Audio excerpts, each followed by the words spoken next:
Hello students, तो आज हम स्टडी करेंगे अबाउट द क्रोमोसोमल डिसऑर्डर। तो क्रोमोसोमल डिसऑर्डर जो होते हैं it is the type of the genetic disorder. ठीक है, क्रोमोसोमल डिसऑर्डर, मेंडेलियन डिसऑर्डर जिसको आप क्लासिफाई करते हैं जेनेटिक डिसऑर्डर में, वो किस वजह से होते हैं? Due to the mutation. Mutation आपको सबको पता है, जब सडन इनहेरिटेबल चेंजेस होते हैं डीएनए में, जीन्स में, क्रोमोसोम्स में, और वो चेंजेस ट्रांसफर होंगे from one generation to next generation, उसे आप क्या कह रहे हैं? म्यूटेशन। तो आज हम स्टडी करने वाले हैं क्रोमोसोमल डिसऑर्डर। क्रोमोसोमल डिसऑर्डर का कॉज जो होता है, उसका रीजन ये होता है कि म्यूटेशन होती है, और वो किसके अंदर होती है? क्रोमोसोम के अंदर। जब क्रोमोसोम के अंदर म्यूटेशन होती है तो क्रोमोसोम में दो तरह से चेंजेस आ सकते हैं। एक, या तो क्रोमोसोम का नंबर इंक्रीज हो जाए या क्रोमोसोम का नंबर डिक्रीज हो जाए। ठीक है, या क्रोमोसोम की मॉर्फोलॉजी क्या हो जाए? चेंज। मॉर्फोलॉजी चेंज होने का मतलब है क्रोमोसोम की शेप चेंज हो जाए। या तो क्रोमोसोम का साइज इंक्रीज हो सकता है या क्रोमोसोम का साइज डिक्रीज हो सकता है। क्रोमोसोम होता है वो लॉन्गर हो सकता है, ठीक है, और क्रोमोसोम जो हो सकता है वो शॉर्टर हो सकता है ड्यू टू द म्यूटेशन। तो हमें क्रोमोसोमल डिसऑर्डर में पढ़ना है कि change in the chromosome number, chromosome number increase हो रहे हैं या डिक्रीज हो रहे हैं, उनकी वजह से इंडिविजुअल्स में क्रोमोसोम के नंबर डिस्टर्ब हो रहे हैं नॉर्मल सेल से, नॉर्मल क्रोमोसोम नंबर से वो अलग हो रहे हैं। ठीक है, तो उनकी वजह से इंडिविजुअल में डिजीज होती है, डिसऑर्डर्स होते हैं, तो उन्हें हम कहते हैं क्रोमोसोमल डिसऑर्डर। तो उसका रीजन होता है बेटा एन्यूप्लॉइडी। तो change in the chromosome number, ठीक है, और चेंज इन द क्रोमोसोम का नंबर का मतलब है या तो क्रोमोसोम नंबर में एडिशन हो रहा है तो गेन और लॉस ऑफ क्रोमोसोम, गेन और लॉस ऑफ क्रोमोसोम, या तो क्रोमोसोम नंबर ऐड हो रहे हैं या क्रोमोसोम नंबर कम हो रहे हैं, तो उसको हम कहते हैं एन्यूप्लॉइडी। क्या कहते हैं? एन्यूप्लॉइडी। अगर क्रोमोसोम नंबर गेन हो रहे हैं तो उसके लिए हम वर्ड यूज करते हैं हाइपरप्लॉइडी। हाइपर का मतलब ज्यादा, और अगर क्रोमोसोम नंबर कम हो रहे हैं तो उसके लिए हम वर्ड यूज करते हैं बेटा हाइपोप्लॉइडी। हाइपो का मतलब कम और हाइपर का मतलब ज्यादा। तो देखो, आपने सेल डिवीजन पढ़ा होगा क्लास 11th में, माइटोसिस और मियोसिस।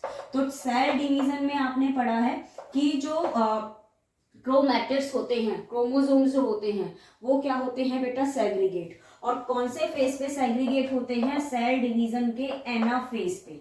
सेल डिवीजन के एनाफेज पे जो क्रोमोसोम है, जो क्रोमोसोम्स हैं, वो अपने आप को क्या करते हैं बेटा? सेग्रीगेट। क्या करते हैं? सेग्रीगेट, या आप कह सकते हो क्या हो रहा है? सेपरेशन। क्या हो रहा है? सेपरेशन। ठीक है, तो अगर हम बात करें कि नॉर्मल सेल है, ह्यूमंस की बात कर रहे हैं हम, नॉर्मल सेल्स में क्रोमोसोम नंबर कितने होते हैं? 46। ठीक है, तो ये डिप्लॉयड है। ठीक है, ह्यूमंस की डिप्लॉयड सेल्स में नंबर ऑफ क्रोमोसोम कितने होते हैं? 46। अब जब ये सेल आगे जाके डिवाइड करेगी, जब ये सेल आगे जाके डिवाइड करेगी, and now I am talking about the meiosis. तो मियोसिस में आपको पता है क्रोमोसोम नंबर क्या हो जाते हैं? रिड्यूस।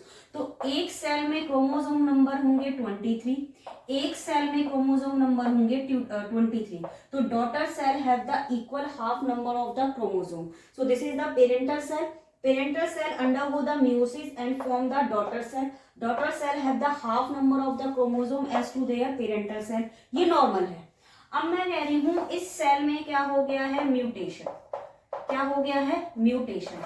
तो ये जो सेल है, नॉर्मल नंबर कितने हैं? 46। जब इस सेल में डिवीजन हो रहा है, सेल डिवाइड कर रही है बाय द मियोसिस, तो एक सेल में क्रोमोसोम नंबर हो गए हैं 24 और एक सेल में क्रोमोसोम नंबर हो गए हैं 22। तो इस सेल में क्रोमोसोम नंबर का गेन हुआ है, ये किसके अंदर आएगा बेटा? हाइपरप्लॉइडी। ठीक है, और इस सेल में क्रोमोसोम का नंबर लॉस हुआ है, तो ये किस केस में आएगा बेटा? हाइपोप्लॉइडी। ठीक है, तो दोनों केस में जब ये सेल आगे फ्यूज करेंगी तो दोनों केस में जो इंडिविजुअल्स होंगे वो नॉर्मल नहीं होंगे, उनमें कुछ प्रॉब्लम होगी, कुछ एबनॉर्मल कंडीशंस होगी, फिनोटाइप चेंज हो जाएगा, तो उसी को हम क्या कह रहे हैं, क्रोमोसोमल डिसऑर्डर। तो आपकी एनसीईआरटी में क्रोमोसोमल डिसऑर्डर्स के 3 एग्जांपल हैं। One is the Down syndrome, another one is the Turner syndrome and third one is the Klinefelter syndrome. तो क्रोमोसोमल डिसऑर्डर किसकी वजह से हो रहे हैं, एन्यूप्लॉइडी। एन्यूप्लॉइडी में क्रोमोसोम का नंबर गेन हो रहा है या क्या हो रहा है, लॉस। और उसका रीजन क्या है, due to the failure of segregation, due to the failure of segregation of chromosome during the cell division. लेकिन बहुत अच्छा होगा आप वो फेस याद कर लो। तो कौन से फेस में क्रोमोसोम अपने आप को सेग्रीगेट करते हैं बेटा, एनाफेज फर्स्ट में, एनाफेज फर्स्ट ऑफ मियोसिस। तो मियोसिस के दौरान, और मियोसिस अगर लिखना हो तो मियोसिस फर्स्ट, जब मियोसिस फर्स्ट में क्रोमोसोम पूरी तरह से अपने आप को सेग्रीगेट ना कर पाए, एक सेल में क्रोमोसोम नंबर ज्यादा हो, दूसरी सेल में क्रोमोसोम नंबर कम हो, तो उस केस को हम क्या कह रहे हैं, एन्यूप्लॉइडी। तो इसको आप फेलियर ऑफ सेग्रीगेशन के लिए आप क्या वर्ड यूज कर सकते हैं, नॉन डिसजंक्शन।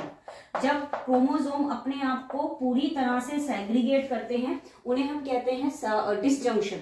लेकिन यहाँ पे सेग्रीगेशन नहीं हो पा रहा है क्रोमोसोम का, तो उसके लिए आप क्या वर्ड यूज करेंगे, नॉन डिसजंक्शन।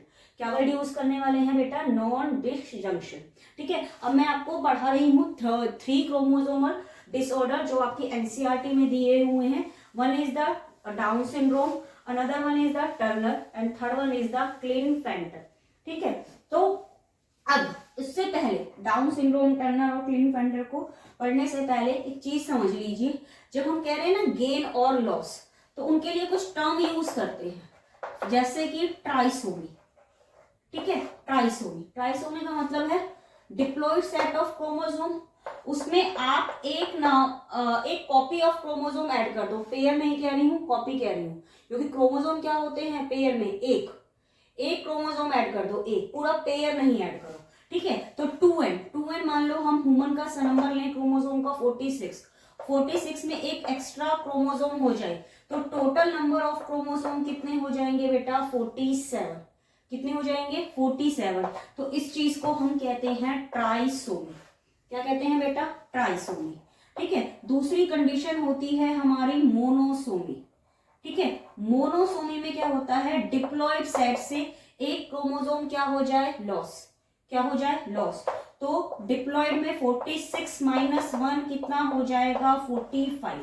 तो अगर एडिशन हो रहा है तो उस चीज को हम क्या कह रहे हैं, ट्राइसोमी। अगर लॉस हो रहा है तो उस चीज को हम क्या कह रहे हैं, मोनोसोमी। 1 single chromosome.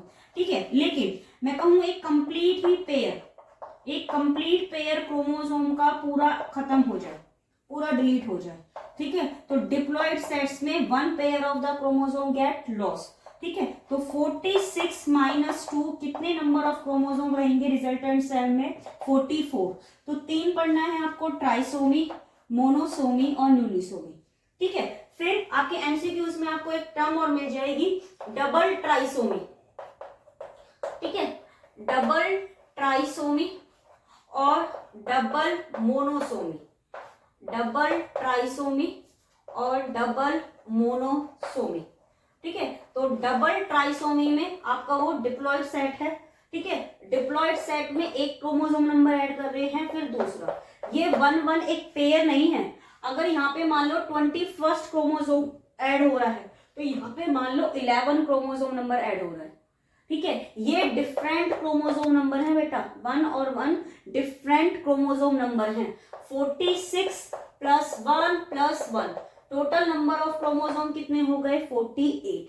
इसी तरह से 2n डिप्लॉइड सेट में से एक क्रोमोसोम माइनस कर रहे हो, suppose this is the chromosome number 5।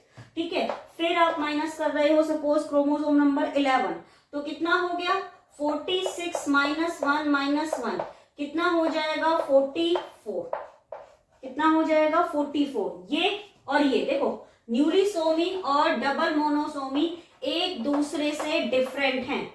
हाँ, आप ये कह रहे हो कि क्रोमोसोम नंबर जो रिजल्टेंट सेल में वो सेम आएंगे, 44 और 44, लेकिन न्यूलिसोमी में एक कंप्लीट पेयर लॉस कर रहे हो क्रोमोसोम का। मान लो यहाँ पे जो 11th पेयर है क्रोमोसोम का, वो लॉस हो गया, तो इंडिविजुअल में 11th क्रोमोसोम होगा ही नहीं, एक भी कॉपी नहीं होगी बेटा उसकी। लेकिन यहाँ पे मैं ये कह रही हूँ, ये 11th क्रोमोसोम की एक कॉपी लॉस हुई है और ये 5th क्रोमोसोम की एक कॉपी लॉस हुई है।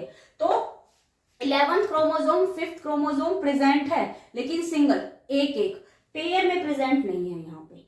ठीक है, सो दिस इज द ट्राइसोमी। आपको इंपॉर्टेंट ये है बेटा, इंपॉर्टेंट ये है, ये आपको एमसीक्यूज में मिल जाएंगे, डबल ट्राइसोमी, डबल मोनोसोमी। ठीक है, तो ट्राइसोमी जब आप गेन कर रहे हैं क्रोमोसोम का, मोनोसोमी जब आप लॉस कर रहे हैं क्रोमोसोम का, न्यूलिसोमी जब एक पेयर ऑफ क्रोमोसोम क्या हो रहा है, loss from the diploid cell. ठीक है, तो this is the chromosome disorder. अब आपको ये समझ में आ गया होगा बेसिक। ठीक है, तो अब हम डिटेल पढ़ेंगे किसकी, डाउन सिंड्रोम की, क्लीनफेल्टर और टर्नर सिंड्रोम में। ठीक है, तो सबसे अच्छा तरीका है डिफरेंस करके कर लो। ठीक है, तो एक तरफ लिखो आप डाउन सिंड्रोम, ठीक है, दूसरा हमें पढ़ना है क्लीनफेल्टर सिंड्रोम।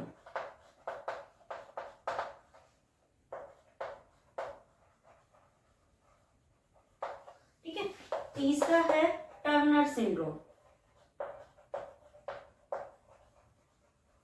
तीसरा है टर्नर सिंड्रोम। अब सबसे पहली बात, डाउन सिंड्रोम में एनसीईआरटी ने साइंटिस्ट का नाम दे रखा है, जिस साइंटिस्ट ने इसको डिस्क्राइब करा था, that is the Langdon down. ठीक है, और कौन सा ईयर दे रखा है बेटा, 1866। ठीक है, अब देखो डाउन सिंड्रोम का कॉज क्या है, डाउन सिंड्रोम का कॉज है, it is cause due to the trisomy. ठीक है, और एडिशन, ट्राइसोमी का मतलब क्या करवा रहे हैं हम, एडिशन। कौन से क्रोमोसोम की करवा रहे हैं, 21st क्रोमोसोम की, trisomy of the 21st chromosome. और जो आपका 21st क्रोमोसोम होता है वो होता है बेटा ऑटोसोम। क्या होता है बच्चा, ऑटोसोम। तो डाउन सिंड्रोम को सेकंड नेम आप क्या कह देते हैं, 21st ट्राइसोमी। क्या कह देते हैं, 21st ट्राइसोमी। ठीक है, क्लीनफेल्टर सिंड्रोम में कॉज होता है due to the trisomy, but it is cause due to the trisomy of sex chromosome, not autosome. ठीक है, ये किसकी वजह से हो रहा है, क्योंकि एक सेक्स क्रोमोसोम एडिशन हो रहा है। आगे बात समझ में, और कौन सा वाला सेक्स क्रोमोसोम एडिशन हो रहा है, एक्स क्रोमोसोम। ठीक है, टर्नर सिंड्रोम का कॉज होता है ड्यू टू द मोनोसोमी। अब क्रोमोसोम नंबर क्या हो रहा है, डिलीट, कम हो रहे हैं क्रोमोसोम नंबर, तो it is cause due to the monosomy of sex chromosome. It is cause due to the monosomy of sex chromosome. ठीक है, और कौन सा वाला, एक्स क्रोमोसोम। ठीक है, तो अब देखो सिमिलरिटी किस किस के बीच में है, डाउन सिंड्रोम और क्लीनफेल्टर। बस क्या है कि दोनों के केस में क्या हो रही है, ट्राइसोमी, बस इतनी सिमिलरिटी है, और कोई सिमिलरिटीज नहीं है। ठीक है, दोनों में क्या हो रही है, ट्राइसोमी, लेकिन टर्नर सिंड्रोम में क्या हो रही है बेटा, मोनोसोमी। क्या हो रही है, मोनोसोमी। जब डाउन सिंड्रोम में ट्राइसोमी हो रही है तो क्रोमोसोम नंबर हम क्या कर रहे हैं, ऐड। क्या कर रहे हैं हम, ऐड। तो ऐड कर रहे हैं, नॉर्मल क्रोमोसोम नंबर कितने होते हैं, 2n। डिप्लॉइड कितना होता है, 46। अब 46 को भी आप कैसे लिखते हो, 44 प्लस XY, ये लिखते हो मेल में, 44 प्लस XX ये लिखते हो आप फीमेल में। लेकिन इस पर्सन को क्या है, डाउन सिंड्रोम, तो उसमें 21st क्रोमोसोम की कितनी कॉपी प्रेजेंट है, 3। नॉर्मल केस में कितनी होगी, 2। लेकिन डाउन सिंड्रोम में क्रोमोसोम 21st कितनी बार प्रेजेंट है, 3 बार, 3 कॉपी है। ठीक है, तो जिस पर्सन को डाउन सिंड्रोम होगा, और क्योंकि ये 21st क्रोमोसोम है ऑटोसोम, तो 45 होगा बेटा ऑटोसोम। नॉर्मली कितने होते हैं, 44, लेकिन डाउन सिंड्रोम में कितने हो जाएंगे, 45 प्लस XS और 45 प्लस XY। ठीक है, तो this is the female which is suffer from the Down syndrome and this is the male which is suffer from the Down syndrome. तो डाउन सिंड्रोम में जो अफेक्टेड इंडिविजुअल है वो mail भी हो सकता है और फीमेल भी। ठीक है। तो डाउन सिंड्रोम में जो अफेक्टेड इंडिविजुअल है वो मेल भी हो सकता है और फीमेल भी। Now come to the Klinefelter syndrome. Klinefelter syndrome में हम क्या कह रहे हैं, ट्राइसोमी ऑफ सेक्स क्रोमोसोम। तो ऑटोसोम का नॉर्मल नंबर रहने वाला है कितना, 44, लेकिन सेक्स क्रोमोसोम इंक्रीज हो रहा है। और कौन सा इंक्रीज हो रहा है, एक्स। कौन सा इंक्रीज हो रहा है बेटा, एक्स। ठीक है, तो इसमें कितने लिखोगे, 44, 45, 46, 47। तो कितने नंबर ऑफ क्रोमोसोम हो गए टोटल, 47। यहाँ पे भी देखो 44, 45 और 45 45, 46, 47। तो डाउन सिंड्रोम में भी total number of chromosome individual में कितने रहने वाले हैं, 47। और क्लिनफेल्टर सिंड्रोम में भी टोटल नंबर ऑफ क्रोमोसोम कितने रहने वाले हैं, 47। लेकिन डिफरेंस क्या है, डाउन सिंड्रोम में ऑटोसोम नंबर ऐड करा है और क्लिनफेल्टर सिंड्रोम में सेक्स क्रोमोसोम नंबर ऐड करा है। दोनों का कॉज ट्राइसोमी। ठीक है, अब आ जाओ टर्नर सिंड्रोम में। टर्नर सिंड्रोम में सेक्स क्रोमोसोम लॉस हो रहा है, तो ऑटोसोम के नंबर क्या रहने वाले हैं, नॉर्मल 44। ठीक है, एक सेक्स क्रोमोसोम क्या हो रहा है, लॉस। क्या हो रहा है, लॉस। तो उसको हम लिखते हैं ओ। यहाँ पे ओ का मतलब है बेटा एब्सेंस ऑफ सेक्स क्रोमोसोम। ओ यहाँ पे रिप्रेजेंट कर रहा है एब्सेंस ऑफ सेक्स क्रोमोसोम। तो ये होते हैं कैरियोटाइप। कैरियोटाइप आप क्रोमोसोम नंबर कैसे लिख रहे हैं, ठीक है। तो डाउन सिंड्रोम में क्रोमोसोम नंबर आप कैसे लिख रहे हैं, डाउन सिंड्रोम में लिख रहे हैं आप 45 plus XX, this is for female. ठीक है, 45 plus XY, this is for male. ठीक है, तो डाउन सिंड्रोम में affected individual can be female और कैन बी मेल। लेकिन क्लिनफेल्टर में अफेक्टेड जो इंडिविजुअल होगा वो ओनली कौन सा होगा, मेल, क्योंकि यहाँ पे वाई क्रोमोसोम आ रहा है ना। और टर्नर सिंड्रोम में जो अफेक्टेड इंडिविजुअल होगा वो कौन होगा बेटा, फीमेल।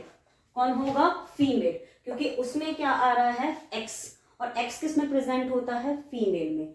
ठीक है, नेक्स्ट अब कम टू द सिम्टम्स। ठीक है, तो देखो डाउन सिंड्रोम के जो सिम्टम्स दे रखे हैं ना, एनसीईआरटी थ्योरी में भी लिखती है और डायग्राम भी बना रखा है एनसीईआरटी ने। ठीक है, तो डाउन सिंड्रोम के सिम्टम्स क्या होते हैं, पार्शियली ओपन माउथ, जो मुंह है थोड़ा सा खुला हुआ होता है। ठीक है, ब्रॉड पाम होती है, ब्रॉड पाम होती है with the characteristic palm creases. Palm creases का मतलब होता है जो आपकी हथेली पे लाइनिंग है ना, वो उनको कहते हैं क्रिएसिस। लेकिन जिस पर्सन को डाउन सिंड्रोम होता है तो नॉर्मली उसकी हथेली पे एक लाइन होती है। ठीक है, नेक्स्ट, ठीक है, नेक्स्ट है फ्लैट हेड होगा। ठीक है, फिर इस इंडिविजुअल को बर्थ से हार्ट में प्रॉब्लम होगी, तो इसके लिए एनसीईआरटी लिखती है congenital heart disease, congenital heart disease. फिर एनसीईआरटी लिखती है मैनी लूप्स ऑन फिंगर। ठीक है, फिंगर्स पे लूप्स बहुत ज्यादा होंगे, मैनी लूप्स ऑन फिंगर।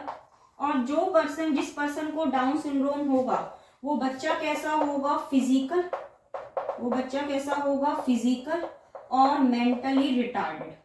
वो बच्चा कैसा होगा, फिजिकल और मेंटली रिटार्डेड बच्चा होगा। ठीक है, so these are the symptoms of the Down syndrome. Now come to the Klinefelter. तो क्लिनफेल्टर में क्या होने वाला है, अफेक्टेड इंडिविजुअल मेल, लेकिन मेल कैसा होगा, स्टेराइल। स्टेराइल मेल का मतलब है जिस मेल में टेस्टिस क्या नहीं प्रोड्यूस कर सकते हैं, स्पर्म। ठीक है, तो यहाँ पे स्पर्म की प्रोडक्शन नहीं होने वाली है। फिर एनसीईआरटी लिखती है कि इस मेल में, ठीक है, क्योंकि 2 एक्स क्रोमोसोम प्रेजेंट है तो किसके करेक्टर आएंगे, फीमेल के। तो इसको आप कहते हो male, male with female characteristic या फेमिनिन करेक्टरिस्टिक। ठीक है, तो उसमें एनसीईआरटी लिखती है कि development of breast, development of breast. ठीक है, और जब मेल में ब्रेस्ट की डेवलपमेंट हो तो उसे कहते हैं गायनिकोमेस्टिया कंडीशन। ये इंपॉर्टेंट है बेटा, गायनिकोमेस्टिया कंडीशन। और मेल कैसे होने वाला है, टॉल। ठीक है, स्टेराइल होगा, मैस्कुलाइन डेवलपमेंट होंगे और फेमिनाइन कैरेक्टरिस्टिक होंगे। और फेमिनाइन कैरेक्टरिस्टिक में आप लिखोगे development of male breast. Development of breast के लिए आप क्या वर्ड यूज करते हैं, गायनिकोमेस्टिया कंडीशन। ठीक है, now come to the Turner syndrome. Turner syndrome में एक्स है तो अफेक्टेड इंडिविजुअल क्या होने वाली है, फीमेल। यहाँ पे फीमेल कैसी होगी, स्टेराइल। अब स्टेराइल फीमेल का मतलब है ओवरी क्या प्रोड्यूस नहीं कर सकती हैं, एग। ओवरी एग प्रोड्यूस नहीं कर सकती हैं तो क्या नहीं होगा, ना तो ओव्यूलेशन होने वाला है, ठीक है, और ना ही ऐसी फीमेल में क्या होती है, मेंस्ट्रुअल साइकिल, ठीक है, नो मेंस्ट्रुअल साइकिल, ठीक है। तो ओवरी का साइज भी कैसा होने वाला है, बहुत कम, ठीक है, रिड्यूस साइज। तो उसके लिए एनसीईआरटी लिखती है rudimentary ovary, rudimentary ovary. So these are the 3 chromosomal disorders, ठीक है। इंपॉर्टेंट क्या है, कॉज एन्यूप्लॉइडी, एन्यूप्लॉइडी का कॉज सेग्रीगेशन नहीं हो पाता क्रोमोसोम का, कैरियोटाइप याद करना है, अफेक्टेड कौन है, मेल फीमेल। डाउन सिंड्रोम में जो मेल और फीमेल है वो फर्टाइल है, क्लिनफेल्टर सिंड्रोम में जो मेल है और फीमेल है वो स्टेराइल है, ठीक है। सो this is about the chromosomal disorder. Just read your NCERT. NCERT की रीडिंग जरूरी है, एनसीईआरटी पढ़ो। समझ में नहीं आता है, डाउट हो कमेंट सेक्शन में पूछिए। Thank you.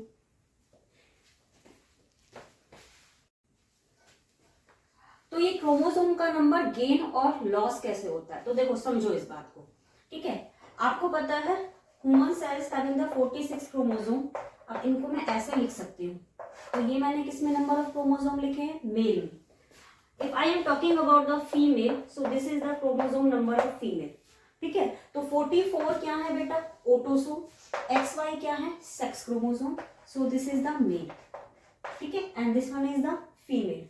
अब at the time of gamete formation, तो गैमेट फॉर्मेशन में कौन सा डिवीजन करवाएंगे हम, मियोसिस। और गैमेट्स में क्रोमोसोम नंबर क्या हो जाते हैं, हाफ, ठीक है। तो 1 gamete receive the 22 plus X, ये नॉर्मल है, ठीक है। Another gamete receive the 22 plus Y, ये नॉर्मल है।